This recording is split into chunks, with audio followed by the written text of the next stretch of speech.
जय श्रीराम शेतकरी बंधूंनो, स्वागत आहे आपले मी शेतकरी या यूट्यूब चॅनलवरती।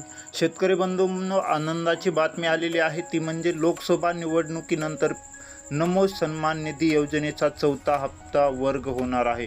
विशेष बाब अशी आहे की नमो शेतकरी महासन्मान निधी योजनेचा चौथा हप्ता हा लोकसभा निवडणुकीच्या निकालानंतर लगेचच म्हणजे 4 जूनच्या नंतर शेतकऱ्यांच्या बँक खात्यावर जमा होणार आहे। जून किंवा जुलैच्या सुरुवातीला या योजनेचा पुढील हप्ता म्हणजे चौथा हप्ता शेतकऱ्यांच्या बँक खात्यात वितरित केला जाणार आहे। तर शेतकरी बंधूंनो, एकाच वेळी 2 लाभ भेटणार म्हणजे कोणते 2 लाभ?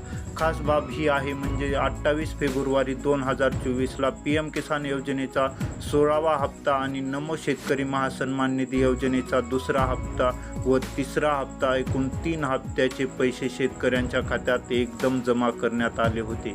त्यामुळे PM किसान योजनेचा 17वा हप्ता आणि नमो शेतकरी महासन्मान निधी योजनेचा चौथा हप्ता शेतकऱ्यांच्या बँक खात्यात एकाच वेळी जमा करण्यात येऊ शकतो। मीडिया रिपोर्टनुसार जून किंवा जुलैच्या सुरुवातीला PM किसान आणि नमो शेतकरी महासन्मान निधी योजनेच्या या दोघांना एकत्रित लाभ म्हणजे एकूण 4,000 रुपये पात्र शेतकऱ्यांच्या बँक खात्यात वर्ग केले जाऊ शकतात। मात्र या संदर्भात अधिकृत माहिती समोर आणखी आलेली नाही।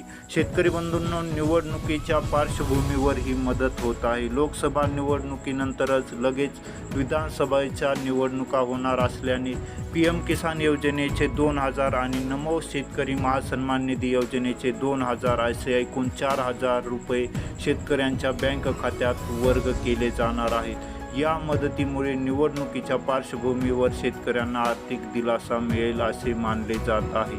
शेतकरी बंधूंनो, असेच दररोज नवनवीन अपडेटसाठी आपल्या मी शेतकरी या यूट्यूब चॅनलला सबस्क्राईब करून घ्या म्हणजे दररोज कापूस बाजारभाव, सोयाबीन बाजारभाव आणि अशा सरकारी योजनेविषयी योग्य माहिती आपल्याला पाहायला मिळेल। धन्यवाद।